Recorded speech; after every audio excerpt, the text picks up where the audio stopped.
সাঁকরাইল বিধানসভা তৃণমূল বিধায়িকা প্রিয়া পালের বিরুদ্ধে দুর্নীতির অভিযোগ করলেন আজ নবান্নের সাঁকরাইলের বিজেপি নেতা সঞ্জিত জানা। মাসখানেক আগে তিনি সাঁকরাইল থানায় প্রিয়া পালের বিরুদ্ধে দুর্নীতির অভিযোগ দায়ের করেছিলেন, কিন্তু দীর্ঘ 1 মাস অতিবাহিত হয়ে যাওয়ার পরও কোনো রকম ইতিবাচক আশ্বাস প্রশাসনের পক্ষ থেকে মেলেনি। তাই আজ তিনি বাধ্য হয়ে নবান্নে বিধায়িকা প্রিয়া পালের বিরুদ্ধে দুর্নীতির অভিযোগ করলেন।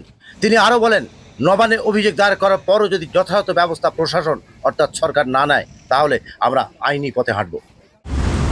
দাদা, আপনারা কোথা থেকে আসছেন? আমরা সাংরাইল বিধানসভার কোরলা অঞ্চল থেকে আসছি। আজ নবান্নে কী কারণ? নবান্নে কারণে হচ্ছে আমাদের যে সাংরাইলের বিধায়িকা প্রিয়া পাল, ওনার নামে দুর্নীতির বিরুদ্ধে আমরা সাংরাইল থানায় কমপ্লেন জমা করেছিলাম 28/6। তো এখনও পর্যন্ত সেই কমপ্লেনের কোনো তদন্ত হয়নি।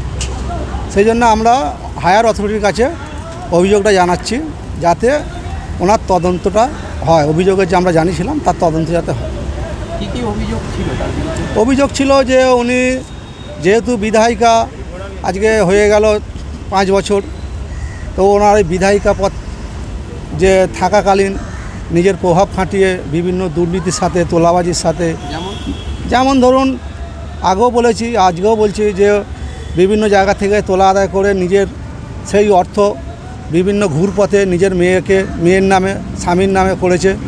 এবং সেখানে যখন বিধানসভা দাঁড়ায় 2026-এ, সেখানে যখন হলফনামা জমা দেন, সেই হলফনামায় কিন্তু ওনার মেয়েকে দেখাননি যে ওনার একজন মেয়ে আছে।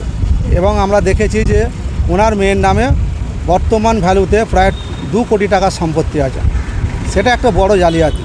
সেই তদন্ত করার জন্য আমরা কমপ্লেন দিয়েছিলাম। তো ওখানকার থানাতে জানিয়েছেন, তাহলে কি প্রশাসনের ওপর কোনো ভরসা? না, প্রশাসনের উপর ভরসাটা বলবো না, ওটা প্রশাসনের উপর নিশ্চয়ই ভরসা আছে আমাদের। কিন্তু যেহেতু সাংরাইল থানায় আমরা জমা দিয়েছি কমপ্লেনের যেহেতু এখনও পর্যন্ত কিছু হয়নি, সেই জন্য আমরা হায়ার অথরিটির কাছে জানাচ্ছি, যাতে হায়ার অথরিটি বিষয়টা টেক কভার করে বিষয়টা তদন্তটা আগিয়ে নিয়ে যেতে পারে।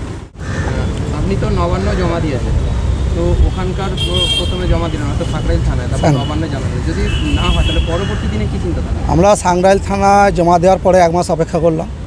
1 মাস পরে আমরা হাওড়া পুলিশ কমিশনার এবং ডিআইজি, নবান্নে আমাদের chief secretary, principal secretary, home ডিপার্টমেন্টে, এনাদেরকে সকলকে আমরা কমপ্লেন দিলাম যে যাতে বিষয়টা তদন্ত হয়।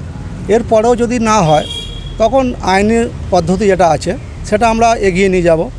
যেমন আমরা অলরেডি যোগাযোগ করছি আমাদেরই বিজেপি পার্টির সাংসদ, প্রাক্তন বিচারপতি, হাইকোর্টের বিচারপতি অভিজিৎ গাঙ্গুলির সাথে আমরা যোগাযোগ করার চেষ্টা করছি, যাতে আমরা আইনি সহযোগিতার মাধ্যম দিয়ে কিভাবে এই তদন্তটাকে এগিয়ে নিয়ে যেতে পারি বা আমাদের এই যে লড়াই সেটাকে এগিয়ে নিয়ে যেতে পারি, তার জন্য আমরা আলোচনা চালাচ্ছি। আমার নাম সঞ্জিত জানা।